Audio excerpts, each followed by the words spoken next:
মাধ্যমিকের অ্যাডমিট চলবে না। আমাদের সরকার, আমাদের সেনাপতি অভিষেক বন্দ্যোপাধ্যায় সুপ্রিম কোর্টে গিয়েছিল। পরিষ্কারভাবে সুপ্রিম কোর্ট এই বিজেপির নির্বাচন কমিশনকে জানিয়ে দিয়েছে মাধ্যমিকের অ্যাডমিটকে বৈধ নথি বলে গ্রহণ করতে হবে। এবং যারা আজকে আমাদের এই দাসপুর ব্লকের 10টি অঞ্চল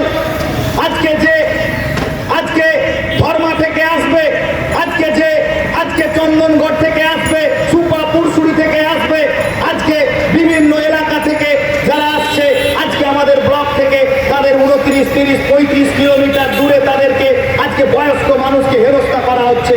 আমাদের সরকার আবেদন করে কোর্টে বলেছে যে প্রত্যেকটা সংশ্লিষ্ট গ্রাম পঞ্চায়েতে এই শুনানি শিবির করতে হবে হিয়ারিং এ, এবং তালিকা প্রকাশ করতে হবে হিয়ারিং এর নামে যাদের ডাকা হচ্ছে। এই বিজেপির নির্বাচন কমিশন সুপ্রিম কোর্টের রায়কে মানেনি। 24 তারিখ চলে গেছে, আজকে 25 তারিখ, এখনো পর্যন্ত সেই তালিকা প্রকাশ করা হয়নি।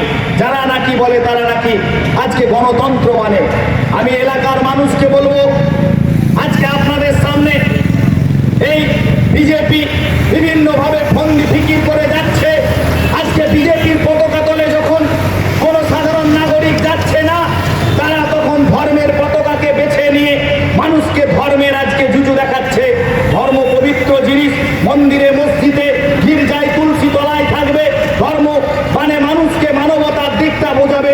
ধর্ম মানে এই নয় কাউকে ধর্মীয় স্লোগান দিয়ে তাকে বাধ্য করা ধর্ম পালন করা। এই বিজেপি 2014 সাল থেকে ভারতবর্ষের বুকে একটা অগণতান্ত্রিক পদ্ধতিতে মানুষকে ব্যতিব্যস্ত করে তুলছে। আর এই বাংলা দখল করার তারা আজকে স্বপ্ন দেখছে। আমি বিজেপির নেতাদের বলবো, যাদের কানে এই মাইকের আওয়াজ যাচ্ছে, তপন কাকু বলছিল এই দাসপুরের বুকে যারা ধর্মের নামে নোংরামি করবে এবং এসআইআর এর নামে মানুষকে ব্যতিব্যস্ত করবে, যদি কোনো বৈধ ভোটারের নাম বাদ যায়, তাহলে কিন্তু এই দাসপুরের বুকে যারা ছোট মাঝারি 25 পয়সা 50 পয়সা 1 টাকার বিজেপির নেতারা আছে, তাদেরকে আমরা এবং সাধারণ জনগণ ছাড়বে না। কারণ ভোট দেওয়া মানুষের গণতান্ত্রিক অধিকার। আপনি ভোটাধিকার কেড়ে নিতে চাইছেন।